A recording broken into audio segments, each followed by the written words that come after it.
Me avisa Héctor. Ok. Vamos a orar para así iniciar la predicación de esta mañana. Eterno Dios, soberano, a ti te damos toda gloria y toda honra, Señor.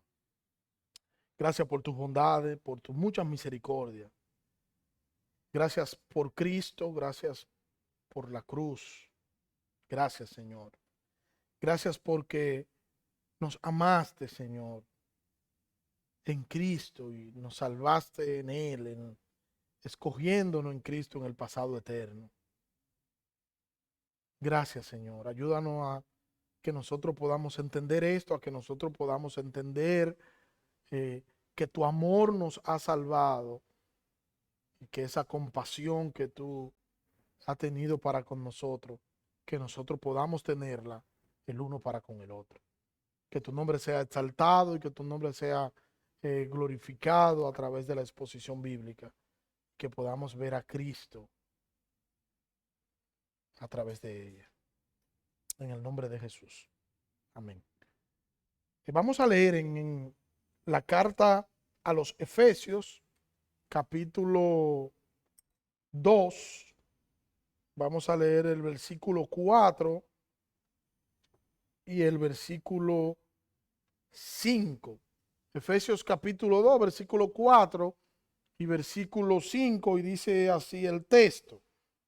Pero Dios, que es rico en misericordia, por causa del gran amor con que nos amó, aun cuando estábamos muertos en nuestros delitos, nos dio vida juntamente con Cristo. Por gracia habéis sido salvados. Yo no sé si ustedes han escuchado, me imagino que sí, un actor llamado Robert De Niro, conocido más por la película del Padrino. Robert De Niro se ha dicho que tenía una fortuna de más de 500 millones de euros. Cuando llega la pandemia, fruto de muchas cosas que él había hecho incluso antes de la pandemia, llega la pandemia y con la pandemia él comienza a perder muchísimos millones de pesos y tiene incluso que cerrar su restaurante y sus negocios no comenzaron bien y empezaron a descender. A todo esto también su divorcio, el divorcio que a su esposa le tocaría la mitad de todo cuanto le quedaba, pero ya se está diciendo que este señor está preocupado porque aunque era rico, está al borde de quedar en la bancarrota por todas las deudas que tiene. De igual manera, Mohamed Adí, que también dice uno de sus abogados que ha perdido 60 millones de pesos y que tiene una deuda de 15 millones de pesos, no solo que no tiene con qué pagarla, que no tiene ni siquiera con qué pagar una demolición de menos de $500,000. Y todo indica alrededor de este señor que también se va a declarar en bancarrota. Pero no vayamos tan lejos. En República Dominicana, aquí en el patio, como decimos, el ex pelotero de Grandes Ligas, Miguel Tejada, que tuvo contratos jugosos, millonarios, y hoy tiene problemas judiciales porque ha pagado cheques sin fondo. Los ricos pierden su fortuna y mucho más si no saben administrarla, pueden quedar en bancarrota. El apóstol Pablo nos está hablando aquí en Efesios de un rico. Y Pablo nos está diciendo aquí que ese rico es Dios y que nuestro Dios es rico, pero que es rico en misericordia. Y Pablo nos está hablando de las riquezas del Señor, y esas riquezas que no deben traer preocupación a nosotros, porque las riquezas del Señor son riquezas eternas. A pesar de lo que poseen riquezas hoy en el mundo, que son riquezas limitadas, la riqueza de nuestro Señor son riquezas eternas y riquezas que no tienen fin, inagotables. Sus riquezas son infinitas y las riquezas del Señor están garantizadas. El Señor no está preocupado, ni el Señor se preocupa porque puedan agotarse sus misericordias. No, el apóstol Pablo nos dice que las misericordias del Señor son misericordia eterna. Pablo dice, pero Dios, quien es rico en misericordia, Él es eterno. Y lo eterno no tiene fin. Su misericordia, al igual que Él, son eternas. Son una fuente inagotable. La misericordia es la compasión de Dios por el que sufre. La palabra misericordia significa tener compasión. Mire cómo el Señor se lo dice a Moisés en Éxodo capítulo 34, versículo 6. Entonces pasó el Señor por delante de él y proclamó: el Señor, Dios compasivo y clemente, lento para la ira y abundante en misericordia y verdad. La misericordia del Señor no tiene límite, o sea, no termina, no se acaba.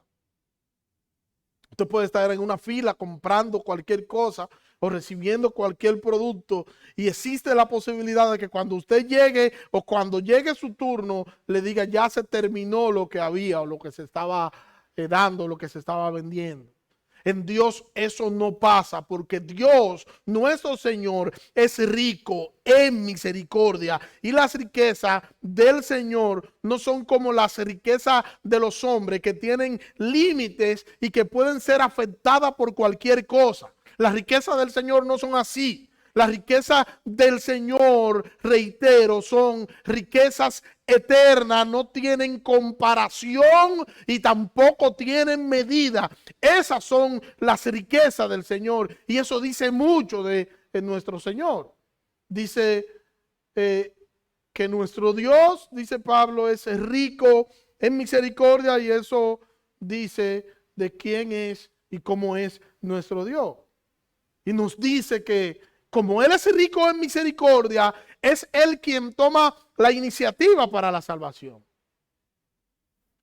Y como Él toma la iniciativa en la salvación, en el pasado eterno nosotros fuimos salvados por Él, por sus misericordia, por su compasión, por su bondad. Él nos salvó a nosotros y nos dio misericordia, pero nos dio misericordia cuando lo único que nosotros merecíamos era su ira. Nosotros habíamos pecado. Nosotros nacimos condenados. Y en vez de Él aplicarnos todo el juicio y darnos la paga de nuestros pecados, Él nos trató a nosotros con misericordia, y su compasión fue latente para con nosotros. Su gran compasión nos alcanzó y nos salvó del pecado y nos salvó de la muerte. Imagínense eso. Ese Dios que es rico en misericordia nos escogió a nosotros. Entre tantos perdidos nos escogió a nosotros. El pecado es una ofensa terrible para Dios, tan así que quien practica el pecado, ¿qué es lo que merece? La muerte. Y la Biblia nos dice que la paga del pecado es ¿qué? Muerte. Sin embargo, la misericordia del Señor, a pesar de que nosotros éramos pecadores, que a pesar de que somos pecadores, a pesar de eso, la misericordia de Dios nos alcanzó y nosotros hemos sido tocados por su compasión. Hermanos, el Señor ha sido compasivo con nosotros y no nos ha tratado a nosotros conforme a nuestras iniquidades, sino que nos ha tratado con gracia, con misericordia. Y no nos ha dado lo que nosotros merecíamos. Nos ha dado gracia y nos ha dado misericordia. Y ese hecho debería llenarnos a nosotros de alegría. Ese hecho debería llenarnos a nosotros de gozo. El nosotros saber eso debería llenarnos de alegría y de gozo, que cuando nosotros merecíamos morir por causa de nuestra maldad, por causa de nuestras iniquidades, cuando nosotros estábamos enemistados con Dios, el Padre envió a su Hijo a ocupar nuestro lugar en la cruz y así el Hijo pagar la deuda que nosotros teníamos con la justicia divina y salvarnos entonces allí en la cruz. Y es entonces cuando se completa la obra de redención, su gran misericordia. Quien fue que pecó fue el hombre. Fue el hombre quien rechazó al Señor. Fue el hombre quien desobedeció. Fue el hombre, y solo el hombre es el único culpable. Pero a pesar de eso, a pesar de nuestra culpabilidad, a pesar de nuestra condición, a pesar de todo eso, Jesucristo nos salvó a nosotros en la cruz. Jesucristo pagó nuestra deuda en la cruz y hoy nosotros deberíamos estar agradecidos por lo que Dios hizo por nosotros en la cruz.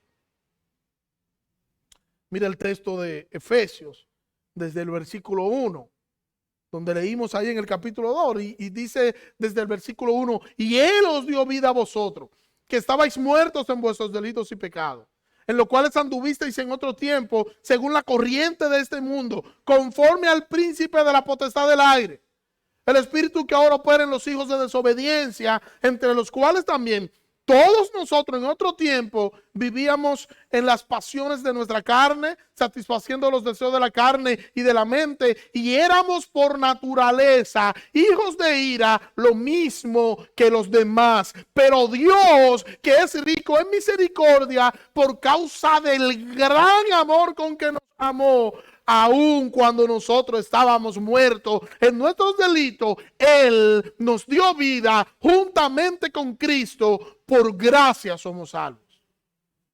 Wow, esto es extraordinario. Cuando nosotros estábamos condenados, cuando estábamos perdidos, cuando lo único que merecíamos era la muerte, cuando estábamos al borde del precipicio, Dios nos salvó en Cristo en la cruz del Calvario. Dios nos salvó en Cristo. Y Pablo concluye el versículo 5 diciendo, por gracia somos salvos. Sus riquezas son riquezas eternas. Sus misericordias son eternas para con nosotros. Él proveyó la manera en que nosotros pudiéramos volver hacia Él. La salvación está motivada por el amor de Dios hacia los pecadores perdidos. Pecadores que ni querían, pecadores que ni podían acercarse, muertos en delitos y pecados. No podían hacer otra cosa que inclinarse al mal.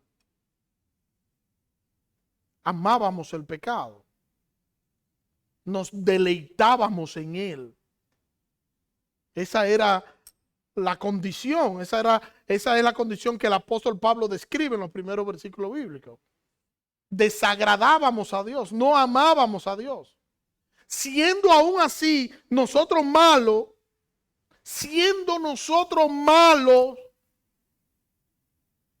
que no merecíamos el favor de Dios, siendo nosotros tan malos, aún así Él nos ha dado misericordia. Aún así Él nos ha tratado con misericordia. Aún así Él nos ha amado.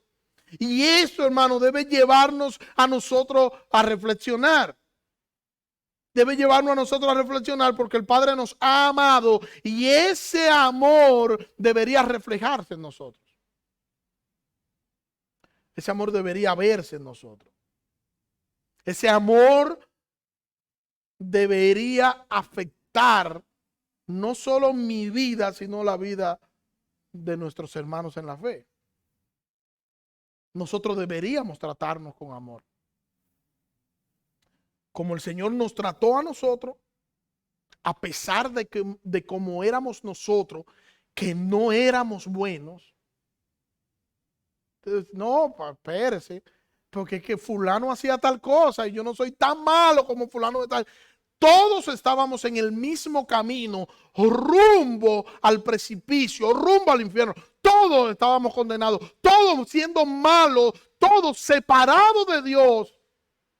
Sin embargo, ni queríamos ni podíamos acercarnos a Dios. Y es Dios quien se acerca a nosotros. Y es Dios quien nos escoge. Y es Dios quien nos trae. Y es Dios quien paga en la cruz del Calvario nuestras culpas, nuestro pecado. Y es Dios quien hace todas las cosas. Y es Dios quien nos muestra su amor. Y es Dios quien nos dice que nos amemos los unos a los otros. Y a veces nos comportamos. Nosotros a veces nos comportamos como aquel deudor que nos dice las Escrituras que le fueron perdonadas toda su deuda. Debía tanto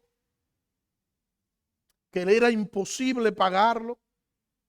Pero su amo lo trató con misericordia y su amo le perdonó la deuda.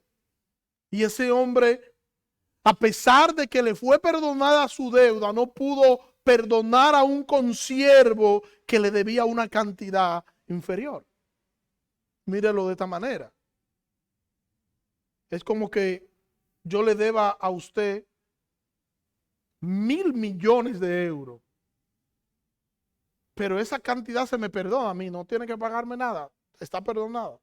Pero hay alguien que me debe a mí 500 pesos. Y yo voy y lo someto a la justicia para que se aplique la ley y él me pague el dinero que me debe. Jesucristo nos trató a nosotros con misericordia. Jesucristo perdonó nuestras ofensas, pero nosotros no podemos tratar con misericordia a los demás y nosotros tampoco podemos perdonar a los que nos ofenden. Así somos nosotros. Nosotros no podemos tratar con misericordia a quien ha cometido alguna falta contra nosotros porque, bueno, a mí hay que respetarme y a mí no se me hace eso.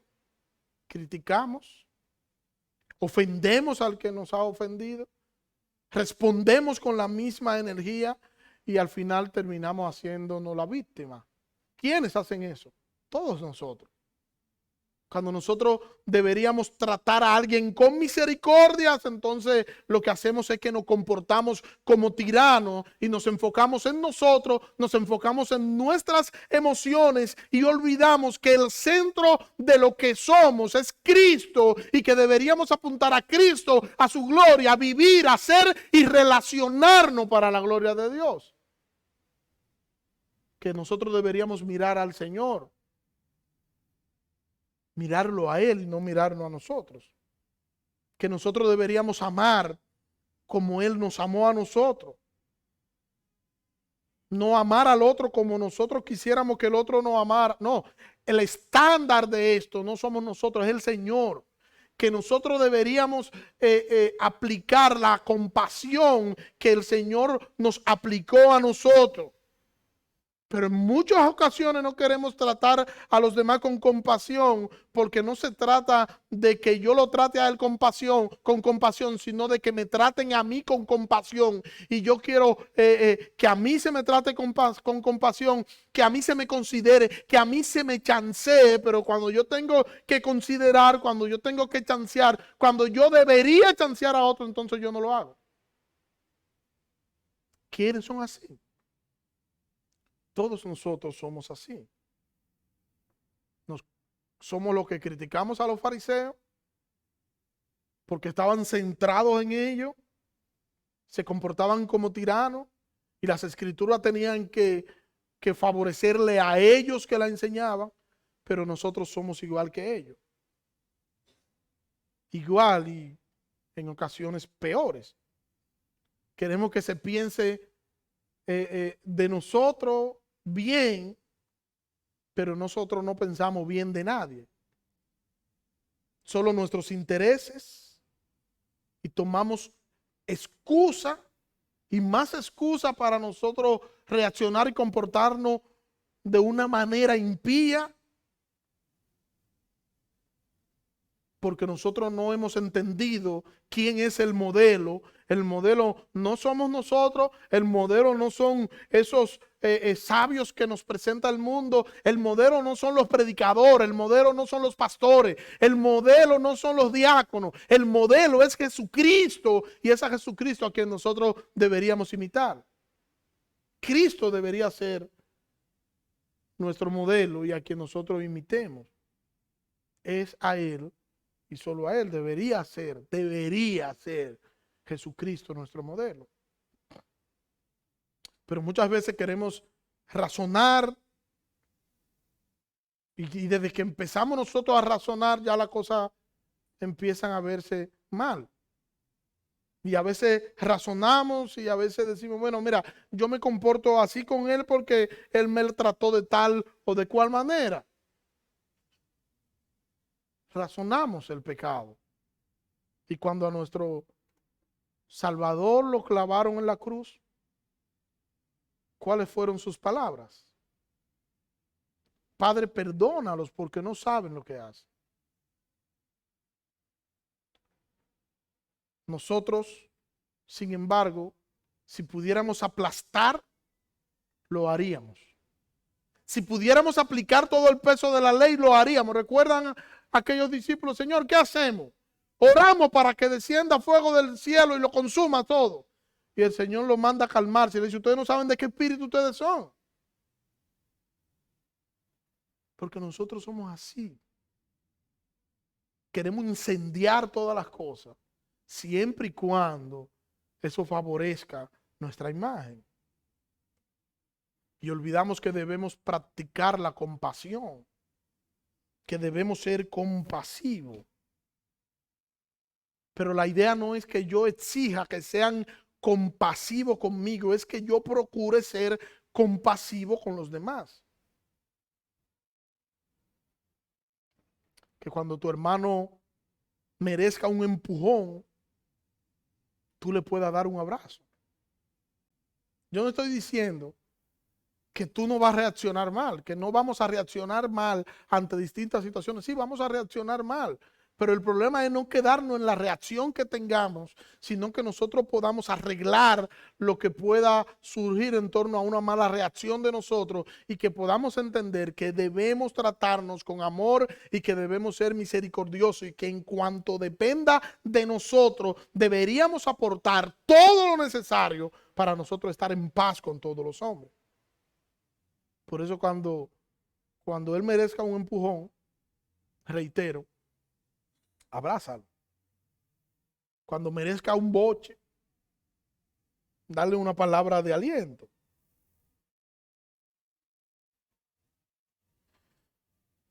Así es como debería ser. Pero nosotros hacemos así. Aplicamos compasión, aplicamos misericordia, aplicamos amor. Algunas veces, diría un cibaeño. En esos días, yo recuerdo que hablaba con el pastor Gerson de alguien a quien yo quería aplicarle todo el peso de la ley y quería simplemente justificar mi forma de querer vengarme y de querer vengarme por cosas que yo entiendo que no debía hacer, justificarlo hasta mano poder y tratar de pegarlo a las escrituras para poder con las escrituras justificar mi mal comportamiento. Y al final, luego de meditar en las escrituras, luego de pensar, entonces entendí, digo, eso no es lo que Dios quiere. yo debería tratar a esa persona con misericordia. Aunque la persona en cuestión es una persona que dice ser cristiano, pero sus frutos dicen otra cosa, sus frutos dicen todo lo opuesto. A pesar de eso, yo debería tratarlo con misericordia, como me trataron a mí con misericordia. Y son problemas suyos que no se comporte como un cristiano. Yo debo tratar de modelarle a Cristo, de enseñarle a Cristo y tratarle con misericordia. Y eso el Señor nos lleva a nosotros a entenderlo en la medida que nosotros oramos, en la medida que nosotros meditamos en las Escrituras, y entonces podemos corregir en amor en vez de nosotros querer aplastar e imponernos, así como el Señor ha hecho con nosotros, así como el Señor nos ha tratado a nosotros con compasión, con misericordia. Así mismo nosotros deberíamos tratarnos unos a los otros con amor y misericordia. Lo que estoy diciendo con esto es que el amor de Dios debe verse en nosotros. Que el amor de Dios debe reflejarse en nosotros. Que nosotros deberíamos actuar como Dios actuó en amor con nosotros, aunque la diferencia de esto es una diferencia abismal. Porque Dios no solo ama, Dios es amor. Dice Juan capítulo, primera carta de Juan capítulo 4 versículo 8, el que no ama no ha conocido a Dios. ¿Por qué? Porque Dios es amor. Y yo he escuchado esposos decir, recién casados y novios decir, yo estoy perdidamente enamorado de ella. Yo estoy perdidamente enamorado de él. Yo lo amo con todo, yo la amo con todo. Nada podrá evitar que yo deje de amar, que yo deje de amarla. Y varios meses después, por percata minuta, entonces él y ella descubren que no era un amor genuino y que terminan amando a una segunda persona, dando rienda así a su pecaminosidad. Porque es un amor dependiente de lo que tú me puedas dar. Es tan así que la sociedad de hoy enseña que tú te vas a casar y tú te vas a casar, pero hay que ver qué te va a brindar el otro. O sea, qué tú me vas a brindar a mí para yo casarme contigo. Sin embargo, no es eso lo que nosotros vemos con el amor de Dios. Con Dios no pasa eso. El Señor no está haciendo con nosotros un trueque, ni está haciendo un intercambio. No es que nosotros le vamos a dar a Dios porque no tenemos absolutamente nada que darle a Él. Es que Él nos amó a nosotros en el pasado eterno, aún antes de crearnos. No es que Él nos va a amar más o que Él nos va a amar menos. No es que yo en este mes siento que Dios me amó más que en el mes pasado. No se trata de eso. Es que Dios es amor. Y el hecho de que Dios es amor significa que Él me va a amar para siempre, porque cuando Dios es algo, eso es Dios. Nosotros somos los que fluctuamos, nosotros somos los que decimos una cosa hoy y decimos otra cosa mañana. Nosotros somos los que no mantenemos nuestras palabras, pero Dios es lo que es y punto. En Dios no hay sombra de variación. Él es lo que es y Él es amor. Por eso siempre nos va a amar. Yo no sé si usted alguna vez se ha puesto a dieta. Yo me he puesto a dieta. No se nota, yo sé que no, pero yo me he puesto a dieta. Y cuando uno se pone a dieta, uno empieza el primer día eufórico. Se lo dice a todo el mundo, lo escribe en todas partes. Donde quiera que usted habla con alguien en las redes sociales, lo escribe. Y usted empieza, y el mismo día que usted empieza, 3 horas después, usted hasta se ve delgado. Y usted se da aliento y dice, oye, pero ¿qué es que yo me veo? No se pese, porque si se pesa se va a deprimir. Pero se ve delgado. Y cuando pasa por donde por donde hay comida que a usted le gustan, uno pasa reprendiendo, Señor, reprenda al diablo en el nombre de Jesús, y trata de voltear la cara. Y Señor, ayúdame a someter la carne. Pero a medida que pasa el tiempo, y el tiempo, estoy hablando, no estoy hablando de años, estoy hablando de 2 o 3 días, entonces uno empieza a justificarse. Y uno empieza a chancearse y a mirarse con pena. Y uno dice, bueno, yo estoy a dieta, pero yo merezco comerme medio pollo. Yo no he dicho eso. Yo he dicho, bueno, yo estoy a dieta, pero yo merezco comerme un pollo. No piensen en una pierna de cerdo porque sería ya como demasiado. Uno en diciembre, bueno, diciembre no es un mes para uno hacer dieta. Después que salga diciembre, sale diciembre y uno dice, bueno, hay que esperar por lo menos que salgan los reyes, porque que reyes no es para uno. Bueno, que el problema es que viene febrero ahí. Y febrero con el día del amor y la amistad, uno como que no está en esos días para uno estar dieta. Uno, vamos a dejarla para más hacia adelante. Pero que viene mayo también, y en mayo es el Día de la Madre, y uno le hace una comida a la madre, no está poco para eso. Y todo eso es para uno justificar la falta de voluntad a la hora de uno hacer una dieta. Y uno lo justifica, lo justifica y lo justifica y lo justifica. Bueno, con el amor de Dios no pasa así. Dios no está justificando cómo amar ni por qué amar. Dios es eso, siempre será eso. Fue, es y será porque Dios es amor. Dios no es que es un Dios que tiene amor. No, es que Él es eso. Dios es amor. Y eso es lo que Él es y eso es lo que nosotros deberíamos reflejar, el amor de Dios que está en nosotros, reflejarlo hacia los demás. A nosotros nos da problema amar. ¿Nos da problema amar a nosotros? Claro que sí. De hecho, nosotros no amamos de manera perfecta porque eso es imposible. Es imposible para nosotros.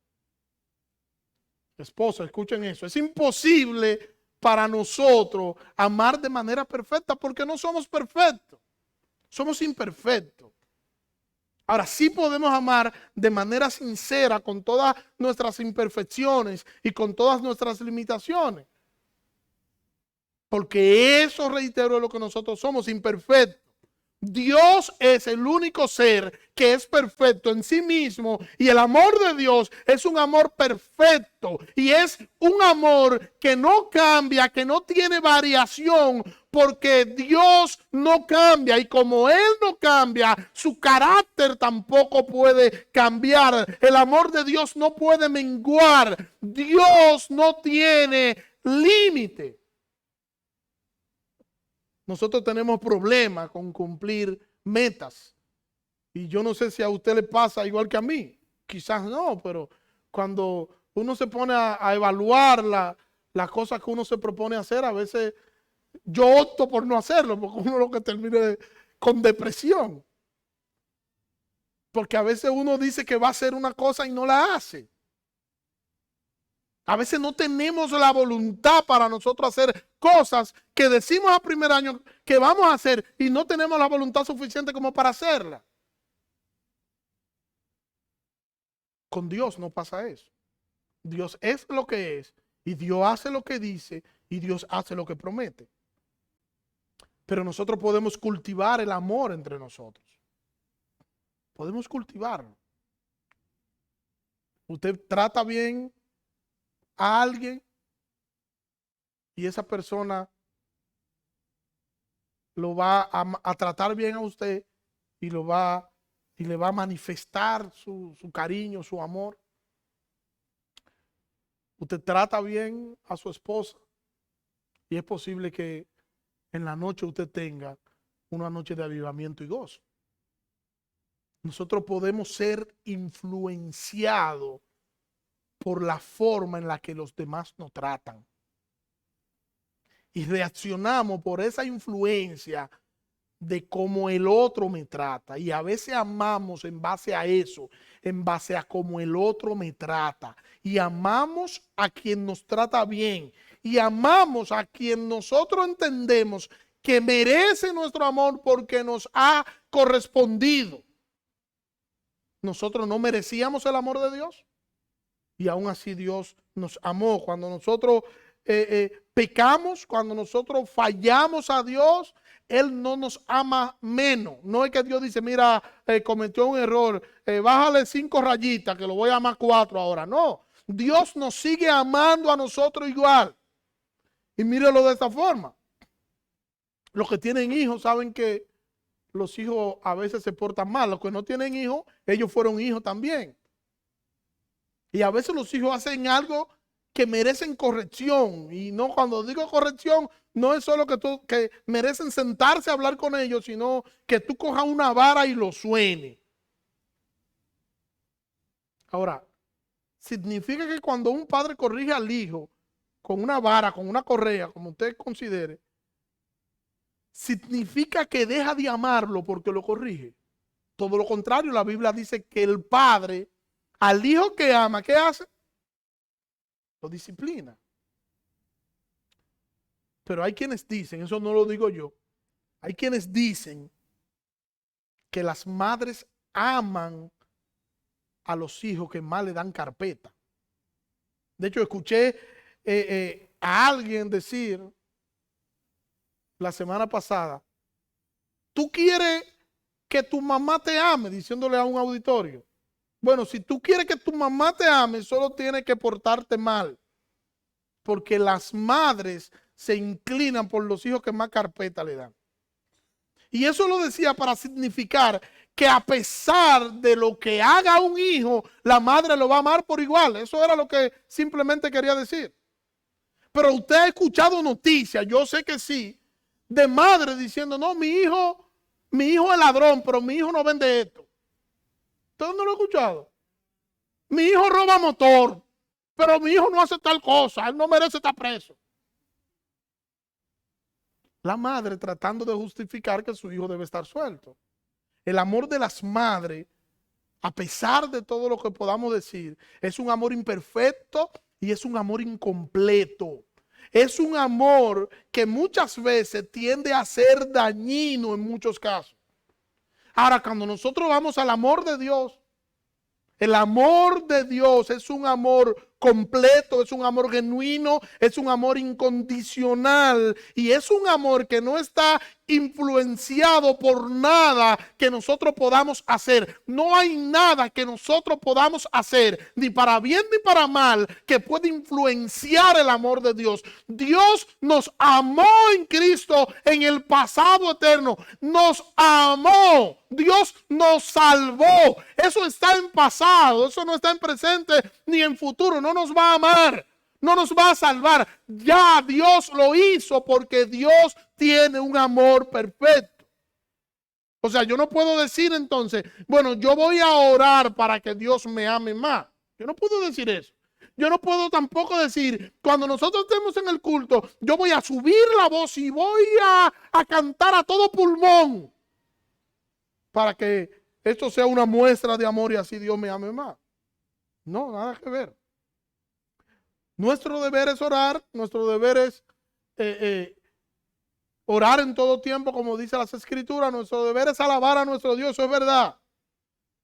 Un corazón amado por Dios es un corazón que de este fluye gratitud. Es un corazón agradecido. Y cuando ese corazón agradecido, cuando ese corazón amado por Dios peca, entonces se entristece y se arrepiente porque sabe que ha ofendido a quien le ha amado tanto, a quien le ha amado aún sin él merecerlo.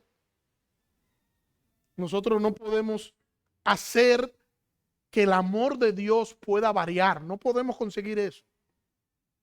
Ni para una cosa ni para la otra, porque el amor de Dios por nosotros es eso, amor de Dios, un amor perfecto, un amor santo, un amor puro, un amor eterno, no tiene variación.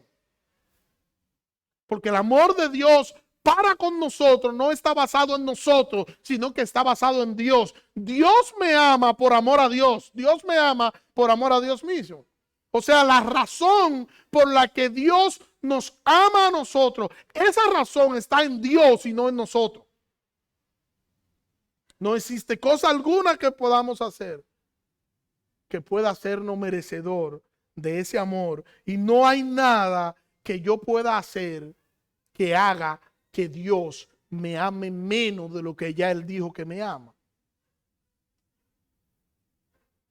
Porque ya Él perdonó en la cruz mis pecados pasados, presentes y futuros. Él lo perdonó en la cruz. Yo he sido perdonado por Cristo.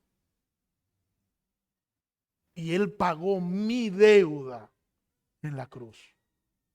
El amor de Dios es un amor eterno por nosotros. Es el mismo amor con la misma medida con la que Él nos amó en el pasado eterno. El amor de Dios es un amor que nos atrae a nosotros hacia Dios y nos hace vivir ese amor conforme a su voluntad. El amor de Dios es un amor que da, que entrega. Entregó a su Hijo en la cruz por amor a los que Él había amado. Y también es un amor soberano. Dios nos amó en el pasado eterno,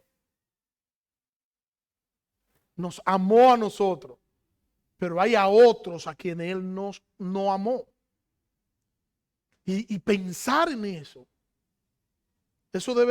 debería llevarnos nosotros a vivir una vida de gratitud. Pensar en que Dios nos amó a nosotros y que hay otros que no recibieron ese amor de Dios. Yo he dicho otras veces que yo le he estado predicando a personas por aquí mismo, por el sector, y que esa persona, cuando yo la veo con lágrimas en los ojos, con jipío, llorando en base a lo que se le está enseñando de las escrituras, a la presentación del evangelio, y yo he dicho que yo me he puesto contento y por dentro me he dicho, bueno, lo único que necesito es hacerle el llamado, es que se va a convertir, es que no hay forma, por la forma en la que está la persona. Y entonces le digo, ¿quieres recibir a Cristo como Señor y Salvador de tu vida? Y la persona se seca los ojos, vuelve en sí y entonces dice, no, después, porque yo no estoy preparado ahora. Y uno dice, pero ¿qué es lo que sucede? Pablo dice que no depende del que quiere ni del que corre, sino de Dios que tiene misericordia. Y nosotros debemos estar agradecidos por el amor de Dios, porque Dios ha tenido misericordia de nosotros y su amor nos ha alcanzado y Él nos ha salvado y Él nos ha redimido por pura gracia. El amor de Dios nos ha alcanzado. Dios se ha fijado en mí, Dios se ha fijado en nosotros, aún sin nosotros merecerlo, sin nosotros tener condiciones algunas. Y a pesar de todo lo que pasamos aquí, a pesar de todo lo que vivimos en esta tierra, también nos dice, en el mundo ustedes van a tener aflicciones, pero confíen porque yo he vencido al mundo. Ese es nuestro Señor. Nosotros deberíamos estar agradecidos por el favor de Dios para con nosotros. Él nos amó, Él ha tenido compasión de nosotros. Y nosotros deberíamos vivir como que Dios nos ama. Y debemos vivir también entendiendo que tenemos que amarnos los unos a los otros.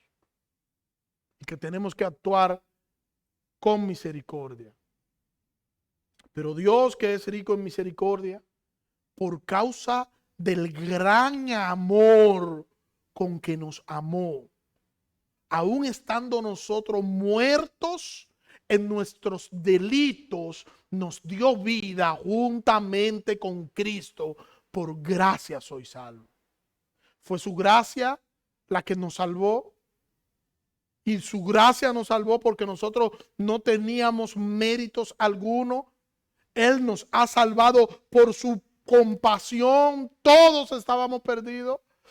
Todos, ninguno merecíamos misericordia. Lo único que merecíamos era morir. Todos estábamos condenados y solo merecíamos ser aplastados por la ira de un Dios santo. Y a pesar de nosotros, Dios nos ha tratado con misericordia. A pesar de nosotros, Dios nos ha salvado. Alguien le dijo a Spurgeon en una ocasión: yo no entiendo cómo es que Dios aborreció a Esaú.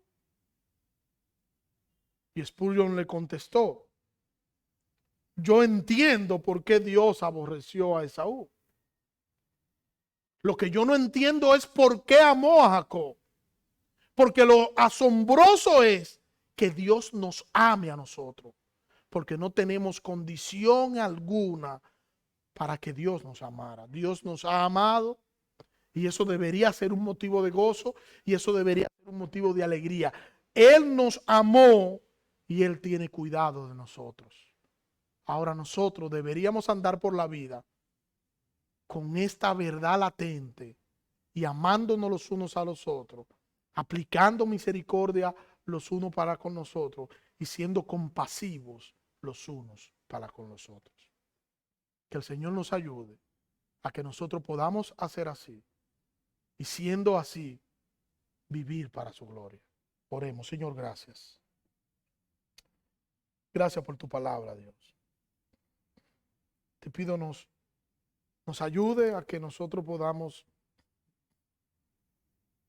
vivir en amor, ser compasivos los unos con los otros, tener misericordia los unos con los otros y entender que nuestro modelo es Cristo y es el modelo por quien nosotros deberíamos vivir y regir nuestras vidas. Perdónanos si no hemos hecho así, Señor. Y ayúdanos, Dios, a someter nuestras vidas a tu palabra, Dios, conforme a tu voluntad. En el nombre de Jesús. Amén. Dios le bendiga.